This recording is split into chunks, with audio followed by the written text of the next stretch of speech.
हरि ओम. पातंजल योगसूत्रे योगदासांचे प्रवचन सूत्र क्रमांक 31. दुःख दौर्मनस्य अंगमेजयत्व श्वास प्रश्वासा विक्षेप सह भूवः. दुःख, मनोदौर्बल्य, कंपन, दमा आणि धाप लागणे ही विचलित चित्ताची लक्षणं, अडथळे आहेत. या सूत्रात योगाधिराज पातंजली 5 विक्षेप सांगत आहेत, ज्यांच्यामुळे योगसाधनेत अंतराय निर्माण होतात.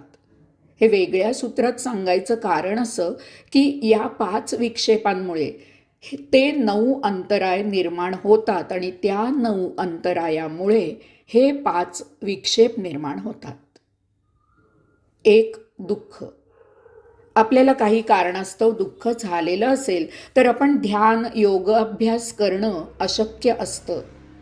एकचित्त एकाग्र होणं शक्य नसतं, कारण मन त्या दुःखाकडे लागून राहतं. दुःख शारीरिक, मानसिक कसंही असू शकतं. व्याधीमुळे पीडा होऊन दुःख होतं. मनाप्रमाणे घटना न घडल्यास दुःख होतं. 2. दरुमनस्य.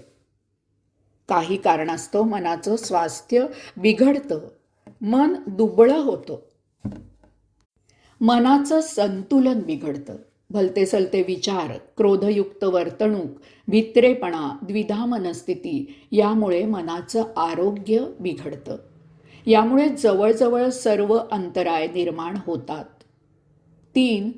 अंगमेजयत्व. अंगमेजयत्व म्हणजे अंगाला कंप सुटणे. रागाने, भीतीने धक्का बसल्यामुळे अंगाला कंप सुटतो.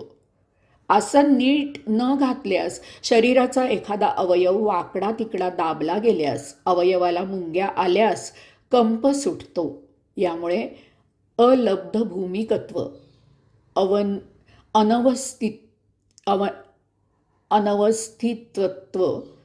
अनवस्थित तत्व हे अंतराय उद्भवतात. 4. श्वास. श्वसनात अडथळा आल्यास सर्व अंतराय निर्माण होतात. सर्दी होणे, उचकी लागणे, गुदमरायला होणे अशामुळे श्वसनात व्यत्यय येऊ शकतो. श्वास हा जगायला अविभाज्य घटक आहे. स्वाभाविकच आपण साधना करू शकत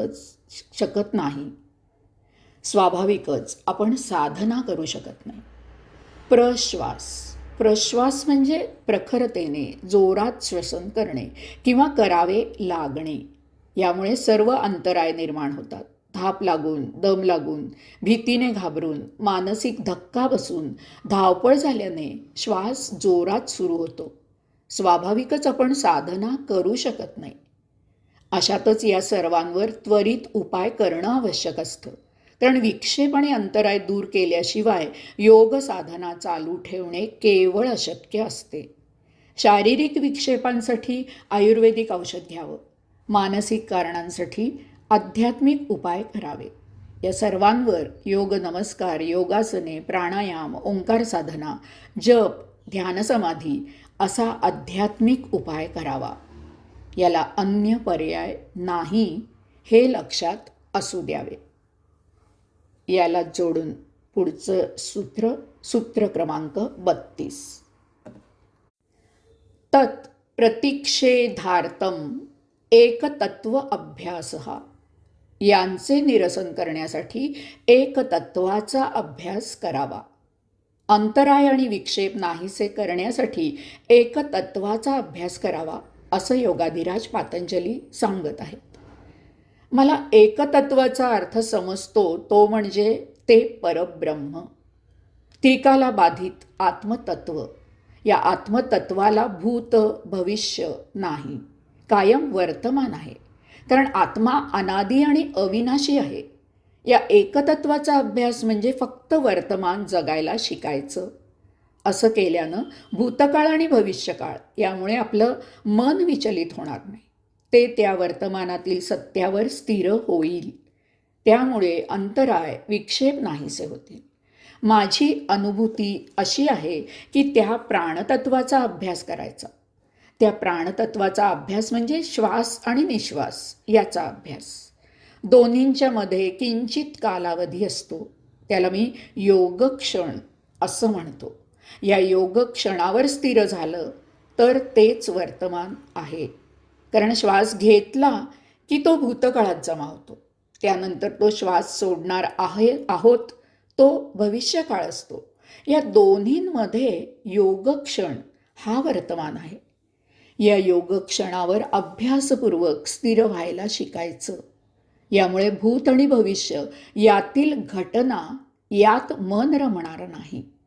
ही सवय जर आपण लावून घेतली तर अंतराय विक्षेप दूर होतील.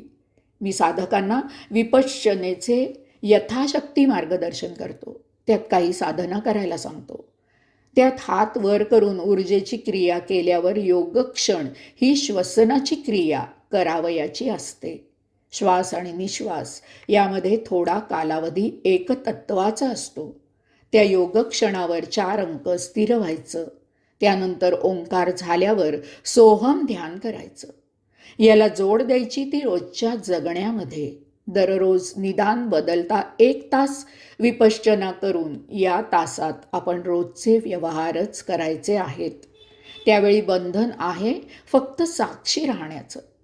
त्या तासात होत असलेल्या कृतींना आपण साक्षी राहायचं आहे. होणारी प्रत्येक घटना जगायची आहे. प्रत्येक कृती विशेष प्रकारे पाहायची आहे. संसारात राहून एकचित्त होण्याची ही कला आहे. माझ्या योगसाधना या पुस्तकात विपश्यनेचे सविस्तर निरूपण मी केलेले आहे. जिज्ञासूंनी ते जरूर अभ्यासावे. हरिओम.